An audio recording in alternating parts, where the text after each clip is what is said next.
Itu Romo dibahas dulu, Romo, yang Rasul yang ke Armenia itu Rasul Bartolomeus ya. Bartolomeus. 12 rasul punya pembagian ya.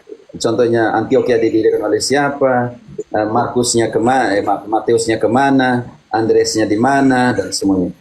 Itu semua saya ada datanya. Tetapi tetap satu satu gereja yang sama, tidak bukan denominasi ya, bukan. Iya. Bartolomeus. Dia termasuk Rasul yang orang kaya ya, orang berpendidikan dia ya, Romo ya. Rasul Bartolomeus itu bukan. Sejarah masing-masing rasul sebenarnya. Bartolomeus di bangsa di bangsa sejarah Masih di Argentina, Romo? Tidak, saya di Kolombia. Kolombia ya, sorry. Di sana musim hujan, Romo? Ya, tropis sama seperti Indonesia. Ada hujan, ada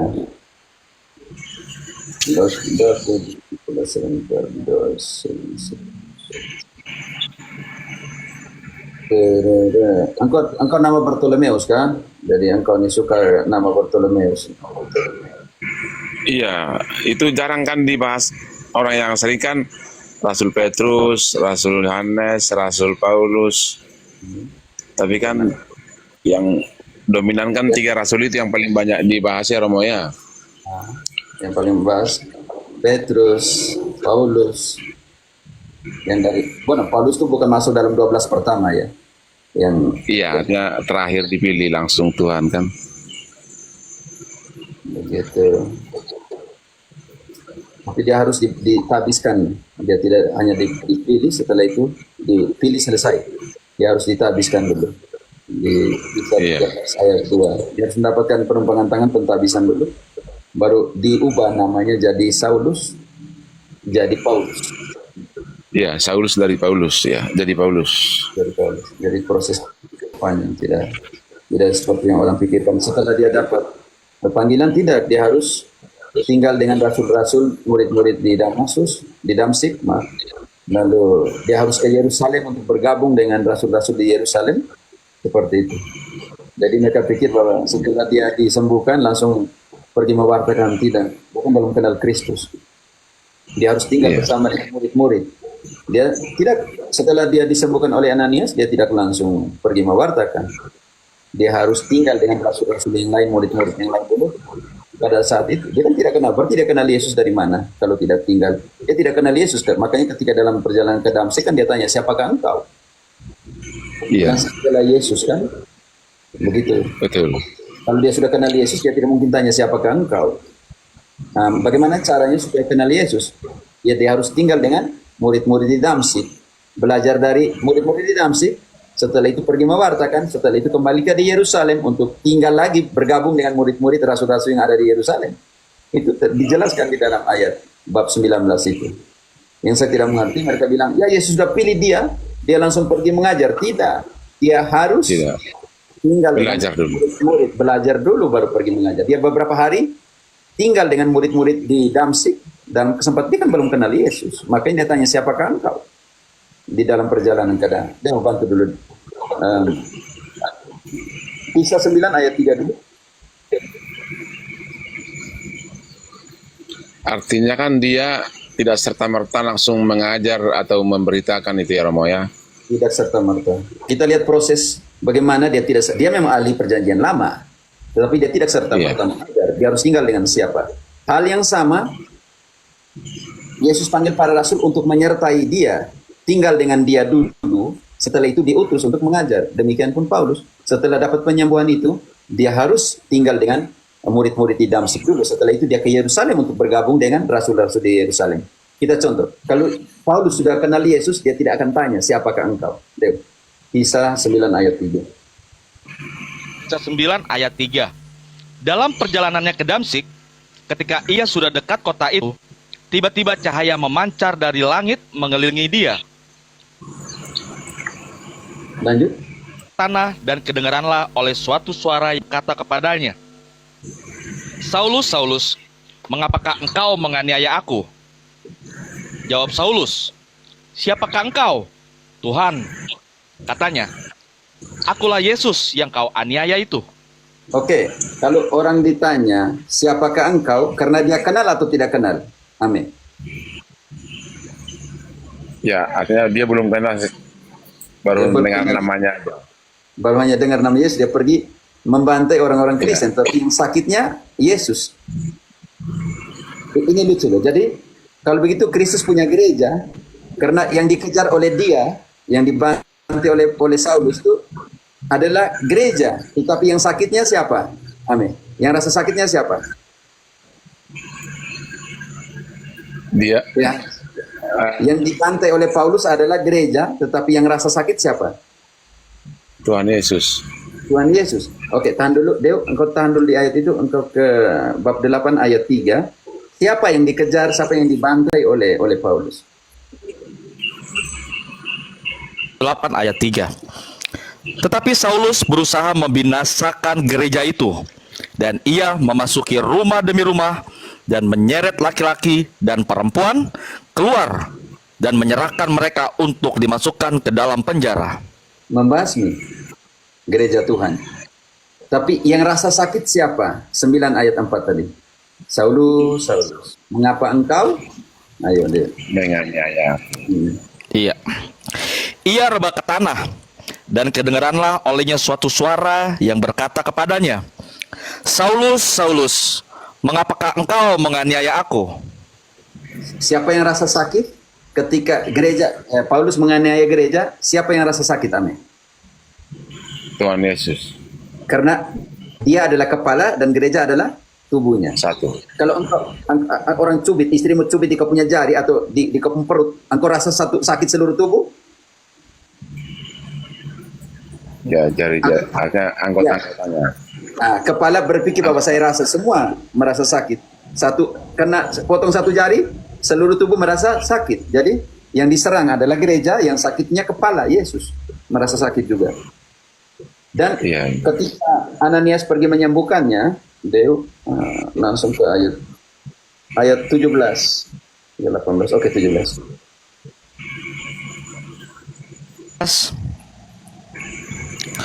Lalu pergilah Ananias ke situ dan masuk ke rumah itu. Ia menumpangkan tangannya ke atas Saulus, katanya, Saulus, saudaraku, Tuhan Yesus yang telah menampakkan diri kepadamu di jalan yang engkau lalui telah menyuruh aku kepadamu, supaya engkau dapat melihat lagi dan penuh dengan Roh Kudus. Tahan di situ. Protestan pakai bilang satu-satunya perantara antara Allah dan manusia adalah siapa? Kristus. Kalau begitu kenapa Ananias disuruh pergi untuk menyembuhkan Paulus? Amin. Artinya dia kan pinjam tangan umatnya yang telah Ananias itu dimaterikan Tuhan Yesus enggak ya, Romo? Adalah murid, ya. Dia adalah presbiter di Damsik. Murid yang 70 atau murid yang 500 itu? Itu kan presbiter di setiap kota ditetapkan siapa yang menjadi presbiter, siapa yang menjadi imam di setiap kota. Itu ada di kisah itu. Jadi dia adalah presbiter, salah satu penatua yang ada di sana. Kenapa kalau begitu Protestan bilang satu-satunya perantara antara Allah dan manusia adalah manusia Yesus Kristus? Kalau seandainya Paulus pakai konsep seperti itu, pasti Paulus protes. Lu ngapain ke sini? Saya butuh Yesus datang dan sembuhkan saya, bukan engkau. Ayo. Lalu siapa yang membaptis dia? Ayat 18-nya.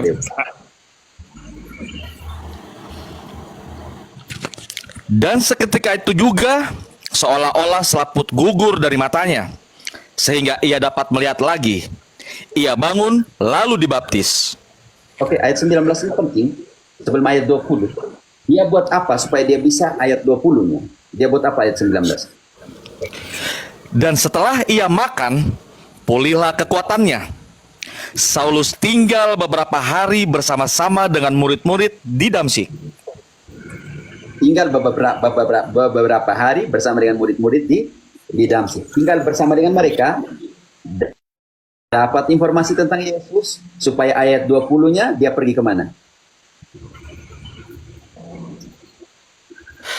Ketika itu juga ia memberitakan Yesus di rumah-rumah ibadat dan mengatakan bahwa Yesus adalah anak Allah. Tidak cukup beberapa hari dengan mereka di Damsyik, murid-murid yang ada di Damsyik. Dia pergi lagi ke Yerusalem, 26.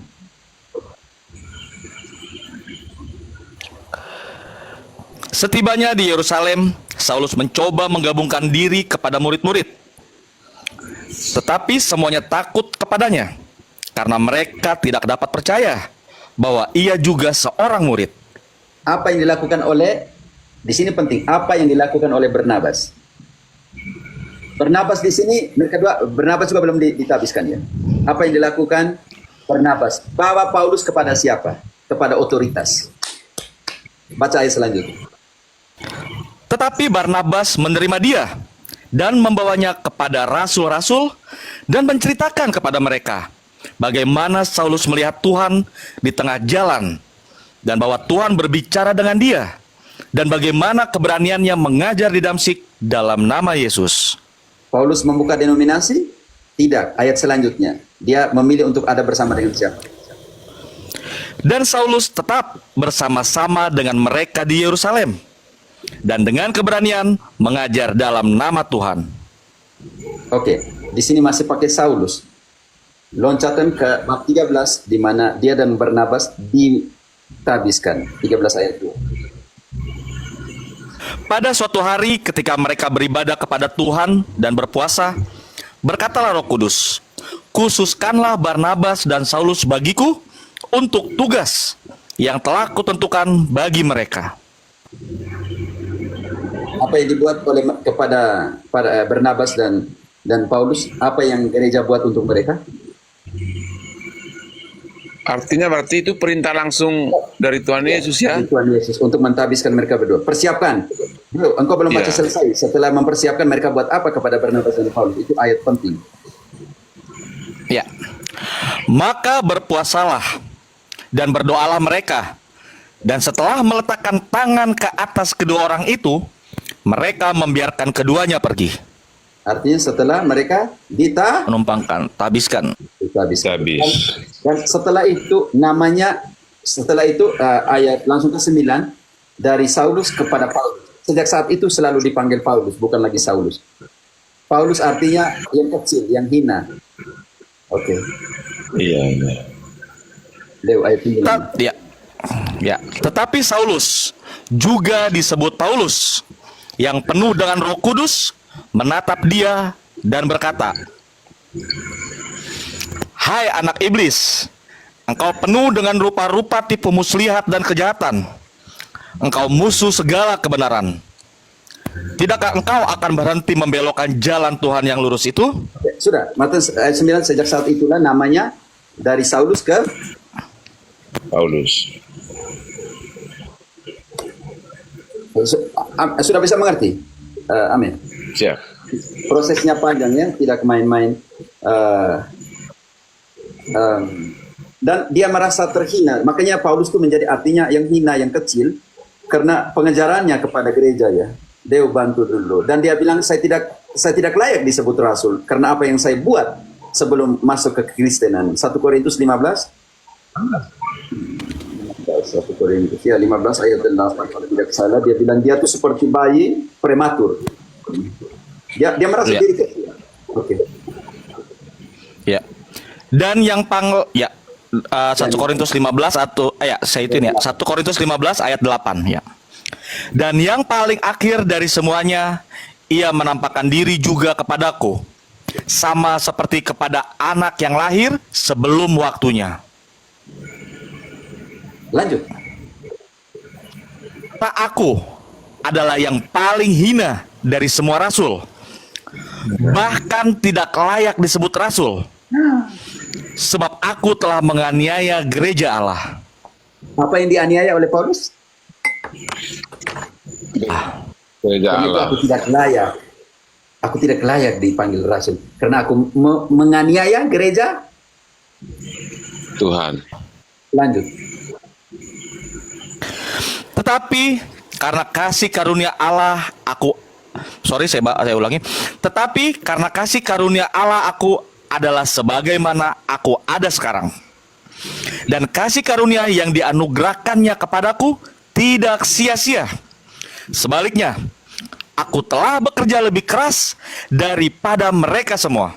Oke. Tetapi bukannya aku. Karunia, karena kasih karunia yang dia terima. Yang pertama, dibaptis, masih ingat Kisah 9 ayat 18, dia dibaptis. Kisah 13 ayat 23 bersama Barnabas dia Habis. Bagaimana karunia besar yang dia terima? Maka saya berjuang lebih keras dari mereka. Karena apa? Karena saya datang dari pembunuh kepada rasul. Itu tidak mudah pertobatan. Dari yang mengejar, yang melakukan persekusi, dari yang mengeluarkan gereja Allah dari rumah-rumahnya mereka, kepada murid dan rasul Kristus. Itu pertobatan yang bagus, yang baik, dan yang benar. Karena yang benar kenapa? Karena dia tidak memisahkan diri dari gerejanya Kristus. Justru dia bersama-sama dengan para rasul untuk berjuang di dalam gereja yang sama. Yang ketika dia bilang, gereja yang sama ini, yang satu dibangun di atas dasar para rasul. Efesus 2 ayat 20 dan Efesus 4 ayat 4 dia bilang satu gereja, satu iman, satu pembaptisan, dalam satu roh, satu Tuhan, Kristus dan dalam Bapa. Yang satu, yang sama, dari semua, oleh semua, dan untuk semua.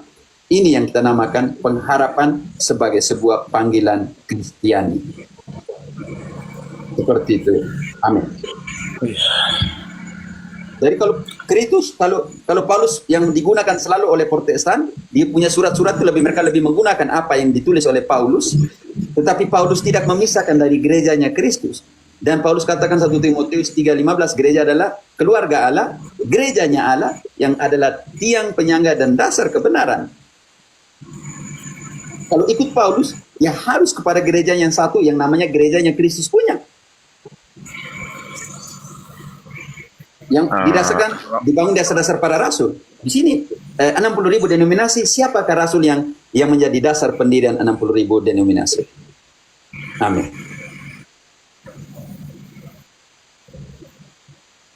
Wah, nggak tahu. Atau gini Romo, ini kan ada pernah dibahas Romo siapa itu dulu yang orang tua dari Jogja. Katanya kita juga bisa minta supaya Rasul Paulus berdoa untuk kita supaya doa kita diterima atau gimana ya? Deo, sebelum ke 1 Timotius yang mereka selalu pakai 2 ayat 5, tetapi 1 Timotius 2 ayat 1-nya juga dulu. 1 Timotius 2 ayat 1. Pertama-tama aku menasihatkan, naikkanlah permohonan, doa syafaat, dan ucapan syukur untuk semua orang.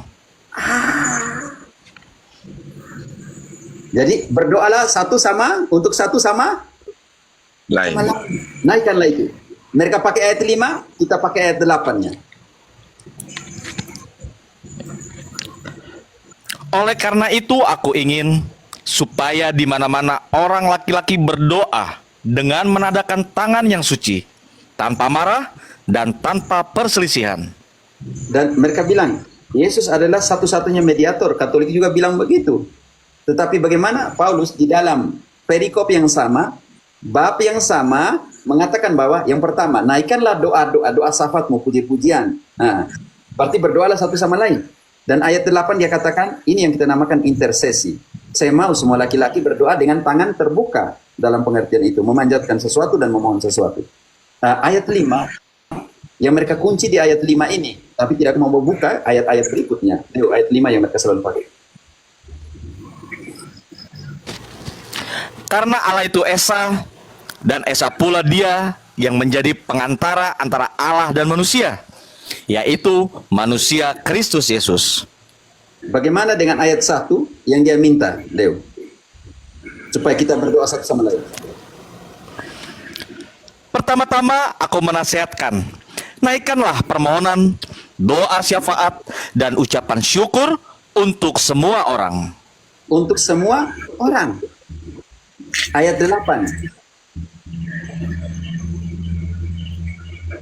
Oleh karena itu, aku ingin supaya di mana-mana orang laki-laki berdoa dengan menadakan tangan yang suci, tanpa marah dan tanpa perselisihan.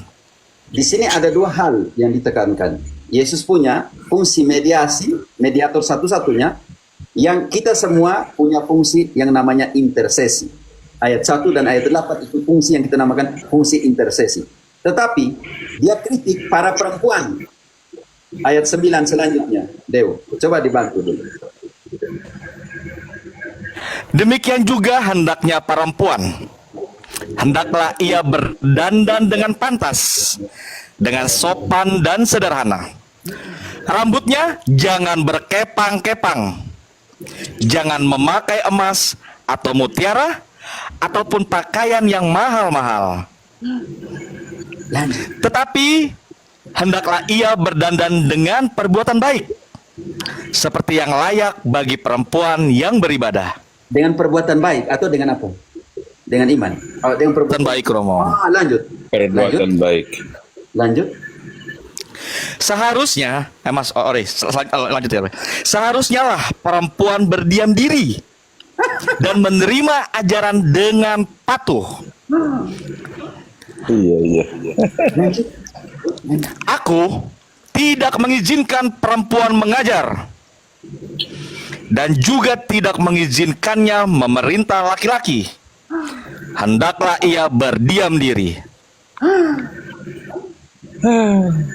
Pendeta perempuan dapat hak dari mana nih? Paulus marah besar. Ada kulihat pendeta perempuan malah memberkati pernikahan. Aduh, kacau nih dalam arti. Paulus bilang apa di sini? Hendaklah berdiam diri. Dilarang. Saya tidak izinkan Tidak perempuan boleh. mengajar. Iya. Saya tidak mau masuk sana. Saya tidak mau masuk. Hanya saya mau masuk sini. Fungsi intercesi. Berdoalah satu sama Iya, lain. iya. Dek, bantu dulu. Yakobus 5 ayat 16, 17. Coba 16. Iya, 16 ya, Romo. Yakobus 5 ayat 16. Karena itu, hendaklah kamu saling mengaku dosamu dan saling mendoakan supaya kamu sembuh. Doa orang yang benar Sudah, saling mendoakan supaya kamu sembuh. Sembuh. Itu Pulih lah ya. Istilahnya Tetapi kalau hubungan-hubungan itu dipulihkan gitu ya, Romo ya. Pendeta Efrasoro bilang orang kudus adalah orang yang masih hidup. Tetapi kitab suci katakan bahwa orang kudus membawa doa-doa kita ke hadapan Allah. Wahyu 8 ayat 34. Dew. Ya, Wahyu 8 ayat 3 dan 4. Maka datanglah seorang malaikat lain, dan ia pergi berdiri dekat mezbah dengan sebuah pedupan emas. Dan kepadanya diberikan banyak kemenyan untuk dipersembahkannya bersama-sama dengan doa semua orang kudus di atas mezbah emas di hadapan tahta itu. Doanya siapa? Maka Orang kudus. orang kudus, Romo. Ayat 4-nya. Maka naiklah asap kemenyan bersama-sama dengan doa orang-orang kudus itu dari tangan malaikat itu ke hadapan Allah. Wahyu 5 ayat 8. Doanya siapa sih? Ketika ia mengambil gulungan kitab itu, tersungkurlah keempat makhluk dan ke-24 tua-tua itu di hadapan anak domba itu. Masing-masing memegang satu kecapi dan satu cawan emas, penuh dengan kemenyan. Itulah doa orang-orang kudus. Mereka bilang begini, tidak, orang mati tidak bisa omong lagi di hadapan Allah. Bab 6 ayat 9. Siapa yang berseru di hadapan Allah? Dan apakah itu mereka masih hidup? Nah, ayo kita buktikan. Dan ketika anak domba itu membuka materai yang kelima, aku melihat di bawah mezbah jiwa-jiwa mereka yang telah dibunuh oleh karena firman Allah dan oleh karena kesaksian yang mereka miliki. Kesaksian para martir, orang kudus semua. Karena kesaksian mereka miliki, dibunuh karena firman Allah dan kesaksian yang mereka berikan tentang Kristus. Oke, apa yang mereka buat? Dew, lanjut. Dan mereka berseru dengan suara nyaring, Mereka apa? katanya. Mereka apa? Berseru. Tidak. Protestan bilang mereka sudah Berseru. mati. Mereka bilang orang mati tidak bisa berseru lagi. Buat apa lagi minta untuk orang Berarti mati? chat, berarti ini chat WA nih, chat WA. Berarti, dan mereka chat WA gitu, Romo.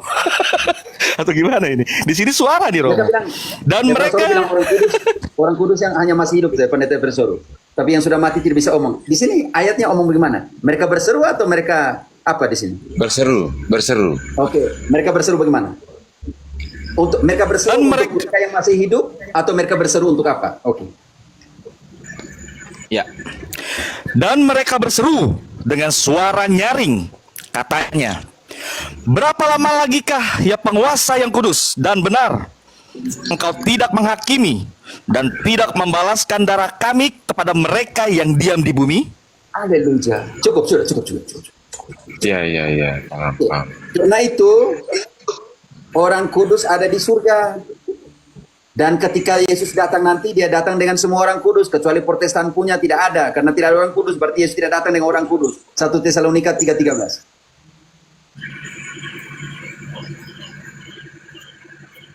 Nah, Kiranya diam. AS, nanti Yesus datang di akhir zaman nanti, Yesus datang dengan siapa? Sendiri? Orang kudus. Para orang kudus. Dengan semua orang kudus, bukan dengan para satu kudus, tidak dibilang dengan semua orang kudus. Dew. Terutama Kiranya, ya. rasul itu ya, Romo ya. Ya, semua. Oke. Oh. Kiranya dia menguatkan hatimu, supaya tak bercacat dan kudus di hadapan Allah dan Bapa kita pada waktu kedatangan Yesus Tuhan kita, dengan semua orang kudusnya.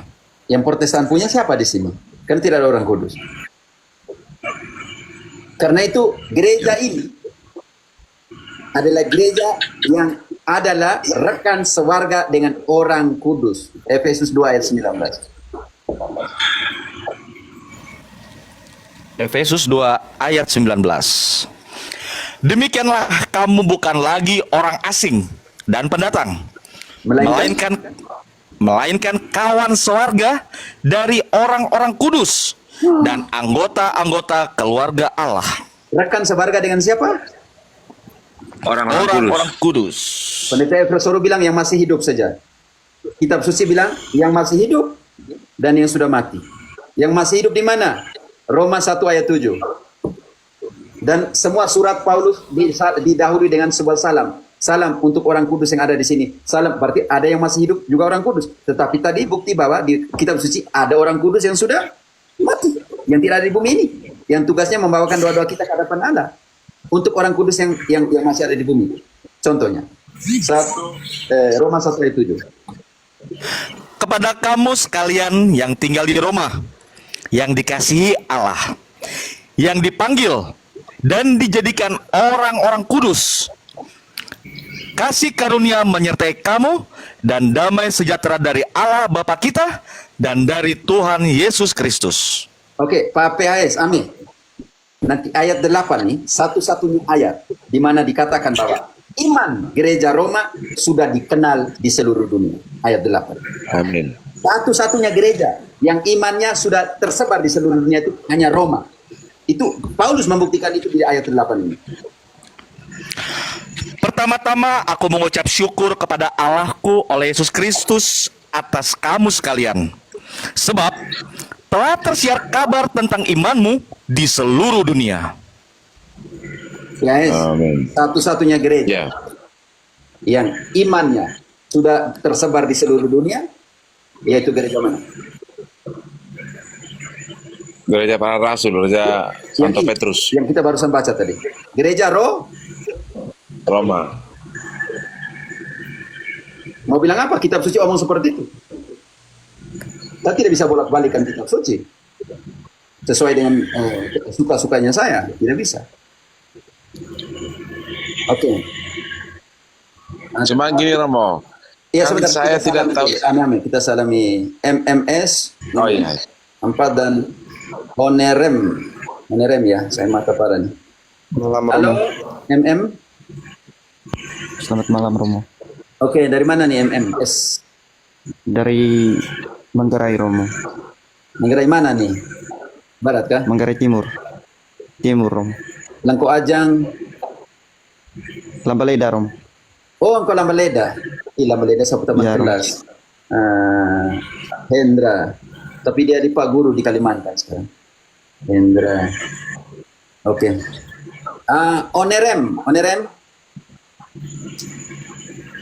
Onerem. Shalom Romo. Ini Tega kan?